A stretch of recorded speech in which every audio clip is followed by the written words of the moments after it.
Bismillahirrahmanirrahim. Assalamualaikum warahmatullahi wabarakatuh. Alhamdulillahi rabbil alamin.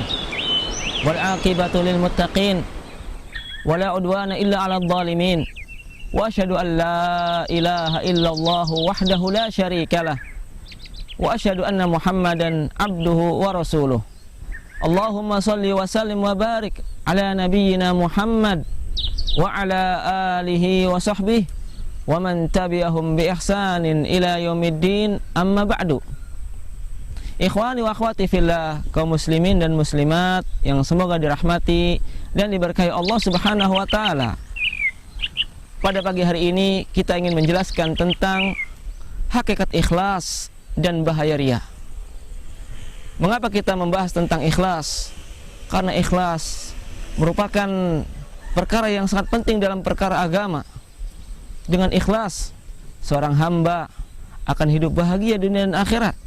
Dengan ikhlas, amal-amal ibadah dan kebaikan-kebaikan yang dikerjakan oleh seorang hamba menjadi sah dan diterima oleh Allah Subhanahu wa taala.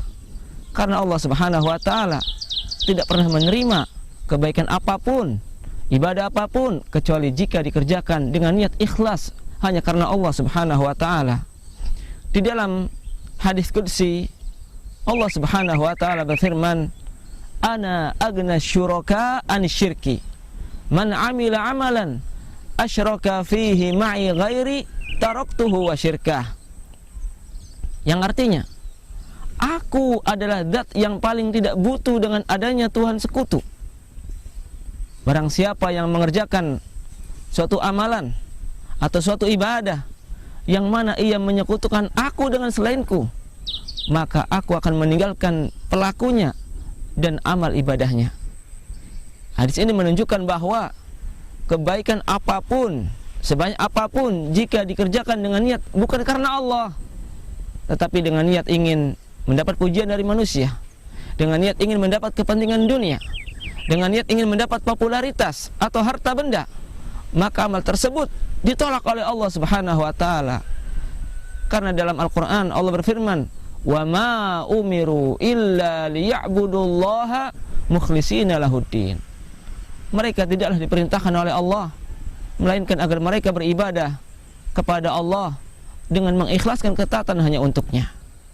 Oleh karena itu, di dalam hadis yang sahih Rasulullah sallallahu alaihi wasallam menjelaskan kepada kita tentang hukuman dan ancaman keras dari Allah kepada orang-orang yang tidak pernah ikhlas dalam ibadah. Orang-orang yang beramal saleh namun niatnya karena riya, karena sum'ah, karena ingin mendapat pujian dari manusia.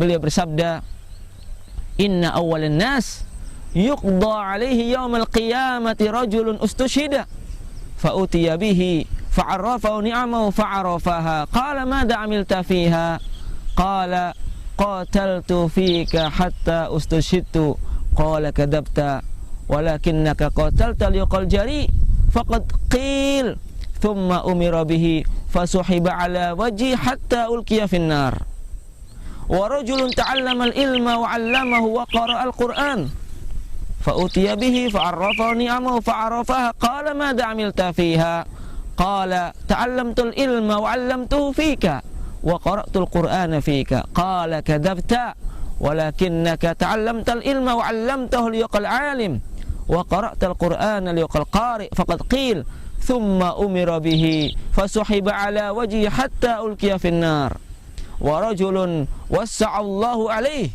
wa atahu min asnafil mal fa utiya bihi fa'arrafahu ni'amahu fa'arafaha qala madza 'amilta fiha qala ma taraktu min sabilin tuhibbu an yunfaqa fiha laka illa anfaqtu fiha laka qala kadzabta walakinnaka fa'alta liqal jawad faqad qil thumma umira bihi fasuhiba ala wajhi hatta ulqiya finnar." Rasulullah sallallahu alaihi wasallam bersabda, sesungguhnya manusia yang pertama kali diadili oleh Allah pada hari kiamat adalah orang yang mati syahid, orang yang gugur di medan jihad.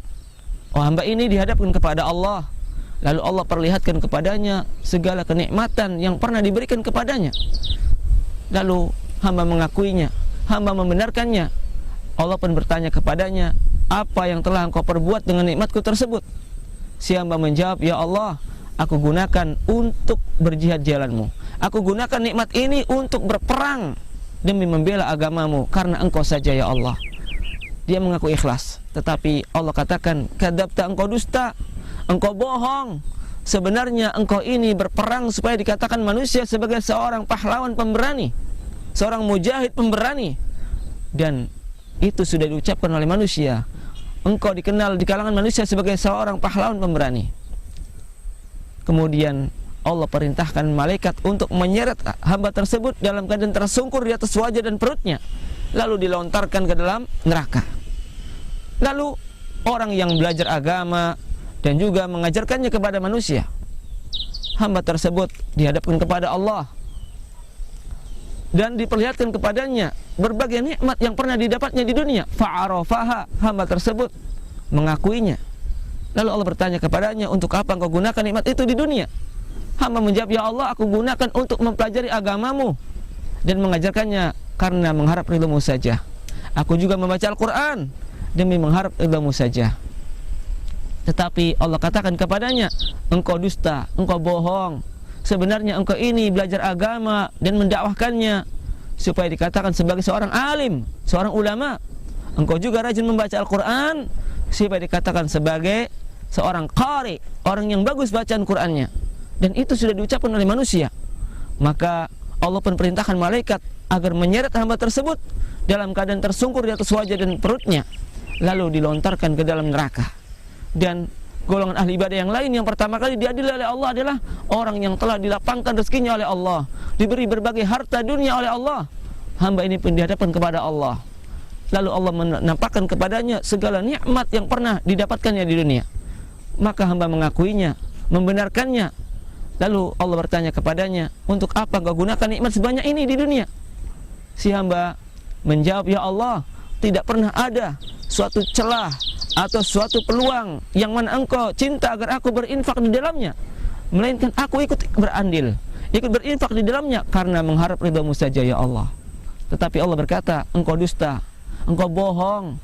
Sebenarnya engkau ini berinfak, bersedekah supaya dikatakan oleh manusia sebagai seorang jawad, seorang dermawan, seorang yang suka memberi.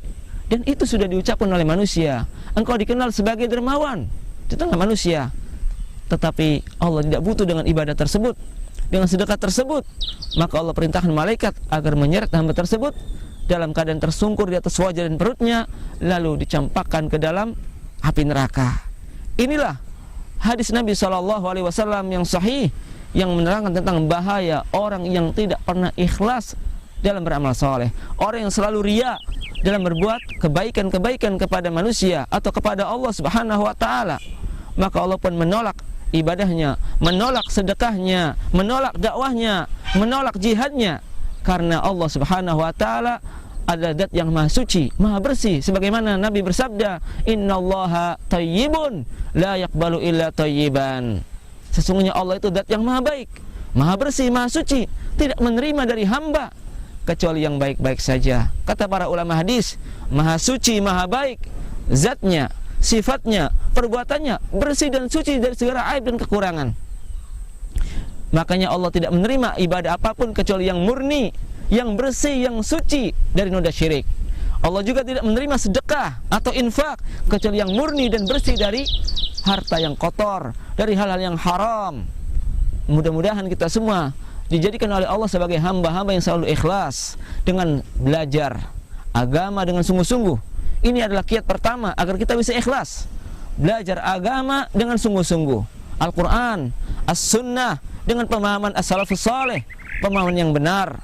Kemudian kita juga berdoa kepada Allah, minta agar diberi kemudahan untuk ikhlas, agar diberi kemudahan untuk terbebas dari segala noda syirik, noda riya. Kemudian kiat yang ketiga, kita juga berteman dengan orang-orang saleh, dengan orang-orang yang selalu mengingatkan kita tentang akhirat, yang selalu memperingatkan kita dari dosa dan bahaya maksiat. Kiat yang keempat, kita mempelajari dan memahami bahaya riya, bahaya syirik, dan juga mengetahui tentang keutamaan ikhlas di dunia dan akhirat. Demikianlah tausiah atau penjelasan tentang hakikat ikhlas dan bahaya riya. semoga menjadi ilmu yang bermanfaat. Allahumma alimna ma yanfa'una wanfa'na bima 'allamtana wa zidna ilman nafi'a wa sallallahu wasallam barak ala nabiyyina Muhammad wa akhiru da'wana anil hamdulillahi rabbil alamin. Wassalamualaikum warahmatullahi wabarakatuh.